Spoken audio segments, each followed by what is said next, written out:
Right. ప్రజాక్షేత్రంలోకి అడుగుపెట్టిన కడియం కావ్యకి రైతుల నుంచి ఏమైనా సమస్యలు ఎదురైనాయా? ఎందుకంటే దాదాపు బీఆర్ఎస్ అటు ఆరోపిస్తుంది, బీజేపీ ఆరోపిస్తుంది.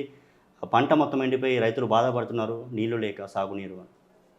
అయితే నేను ఇంకా పూర్తి స్థాయిలో రైతుల్ని చేరుకోలేదు కాబట్టి నాకు ఇంకా లైవ్గా అయితే భూపాలపల్లికి వెళ్ళారు, పరకాలకి అంటే ఇక మనము మీటింగ్ సమావేశాల దగ్గరే కలుసుకున్నాం కదా, అక్కడ మనతోటి వీళ్ళైతే అడుగుతున్నారు, ఇవాళ అడిగారు రుణమాఫీ గురించి ఊర్లలో అడుగుతున్నారు, అంటే అది కూడా అవుతుంది, మీరు ఒక 4 రోజులు ఆగండి అని చెప్పడం జరిగింది.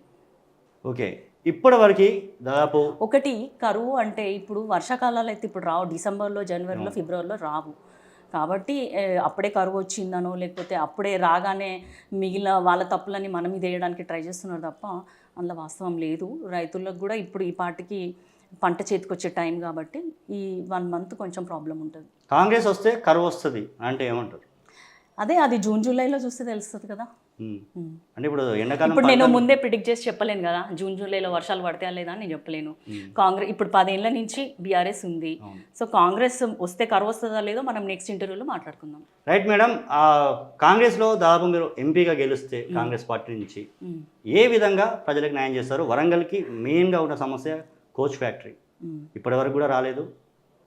ఇలాంటి సమస్యలు చాలా ఉన్నాయి. ముఖ్యంగా ఫస్ట్ వరంగల్కి నేను చేయాల్సింది చేస్తాను, కానీ దేశవ్యాప్తంగా బీజేపీ అయితే పవర్లో రావద్దని నేను కోరుకుంటున్నాను. అలాగే ఇక్కడున్న ఎట్లయినా నేనే గెలుస్తాను, కానీ ఏమాత్రం అవకాశం కూడా బీజేపీ అభ్యర్థికి ఉండకూడదని నేను కోరుకుంటున్నాను. ఎందుకంటే వాళ్ళు ఆల్రెడీ వాళ్ళ వర్ధన పెట్టిని ఆగమాగం చేసిండు, అవినీతి చేసిండు, చాలా ఘోరంగా భూ కబ్జాలు చేసుకున్నారు. ఒక్కసారి వాళ్ళకి ఏమైనా పొరపాటున 1% అవకాశం వచ్చినా కూడా మిగతా 6 నియోజకవర్గాల్లో కూడా వాళ్ళు కబ్జా చేసే పరిస్థితి ఉంటుంది.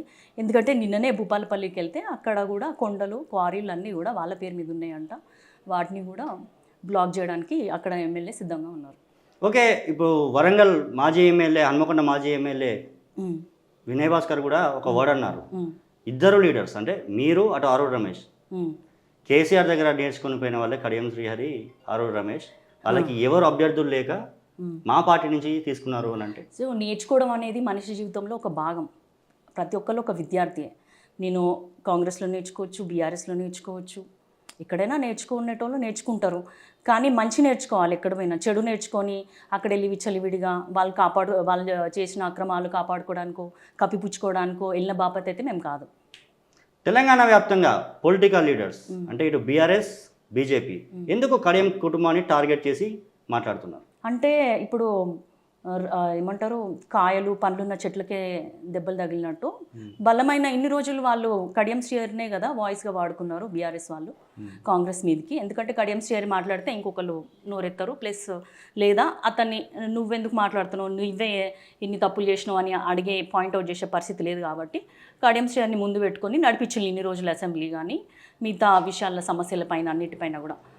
అట్లాంటిది ఇప్పుడు కడియం శ్రీహరి బయటకు వచ్చినాక వాళ్ళకు ఒక బలమైన నేత బయటకు వెళ్ళిపోయాడు. అలాగే కడియం కావ్య కంపల్సరీ ఇక్కడ గెలుస్తుంది. బీఆర్ఎస్ వాళ్ళు పిలిచి టికెట్ ఇచ్చారు, కాంగ్రెస్ వాళ్ళు పిలిచి టికెట్ ఇచ్చారు, కాబట్టి బలమైన అభ్యర్థి కడియం కావ్య అని తెలుసు కాబట్టి ఆమెని కూడా ఏదోటి అనాలి. వాళ్ళకి పాపం అభ్యర్థుల్ని వెతుకునే టైం కూడా లేదు, కేవలం నా మీద. 18 మంది రెడీగా ఉన్నారు. ఎవరికి బీఆర్ఎస్ కి ఆల్రెడీ 18 మంది రెడీగా ఉంటే 18 మంది రెడీగా ఉన్నారు, కానీ ఒకరిని సెలెక్ట్ చేసే టైం లేదు వాళ్ళకి. రాజయ్యకి ఆల్మోస్ట్ మా సంప్రదిస్తున్నారు అని చెప్పేసి ఒకటి ఆగుంది. చాలా మంచిది. ఒకవేళ రాజయ్య మీకు మళ్ళీ బీఆర్ఎస్ నుంచి పోటీగా దిగితే డిపాజిట్ రాదు ఆయనకి.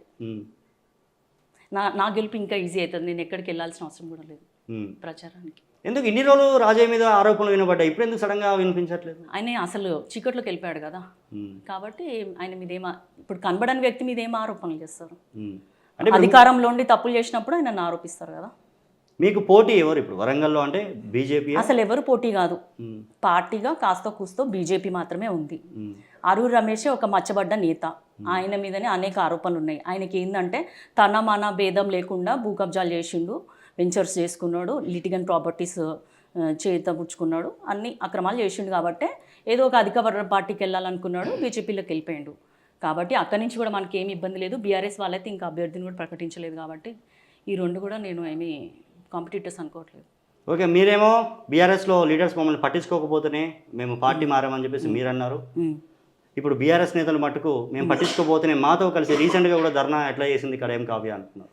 అంటే అప్పుడు ఇంకా తప్పదు కదా మరి ధర్నాకే పిలిచారు, అంతేగాని సమావేశాలు చేసుకుందాము లేకపోతే నియోజకవర్గంకి ఏదన్నా ఒక నియోజకవర్గంకి తీసుకెళ్ళి నాతోటి ఒక మండల స్థాయి సమావేశం జరిపారా, లేదా ఒక పార్లమెంట్ అభ్యర్థిగా ఈమెను ప్రకటించారు, మనమందరం ఎలాంటి కార్యాచరణ రూపొందించుకుందాము అని చెప్పి ఈ 6 ఓడిపోయిన ఎమ్మెల్యేలు ఎక్కడైనా మీటింగ్ పెట్టుకున్నారా? అదొకటి చాలు కదా ఆన్సర్. ఏం చెప్తారు ఫైనల్గా పార్లమెంట్ నియోజకవర్గ ప్రజలకి? మీ కోసం మాట్లాడడానికి బలంగా లేకుంటే నిర్భయంగా మాట్లాడే ఒక అమ్మాయి డాక్టర్ కడియం కావ్య. మీకోసం తప్పకుండా ఇక్కడే ఉంటా, వరంగల్లో నేను ఎక్కడికి వెళ్ళను, ఎప్పుడు అందుబాటులో ఉంటా, మీ కష్ట సుఖాలు తెలుసుకుంటాను, మీకు కావాల్సిన అభివృద్ధి పనులన్నీ చేసి పెడతాను, నిజాయితీగా పనిచేస్తాను. కడియం శ్రీగారు ఎలా పనిచేస్తారో నేను అంతే నిజాయితీగా పనిచేస్తాను. కాబట్టి మే 11 జరగబోయే లోక్సభ ఎలక్షన్స్లో నన్ను కాంగ్రెస్ అభ్యర్థిగా హస్తం గుర్తు కొట్టేసి గెలిపించాలని, మీ ఢిల్లీకి గొంతుకగా నన్ను పంపించాలని అందరినీ వేడుకుంటున్నాం.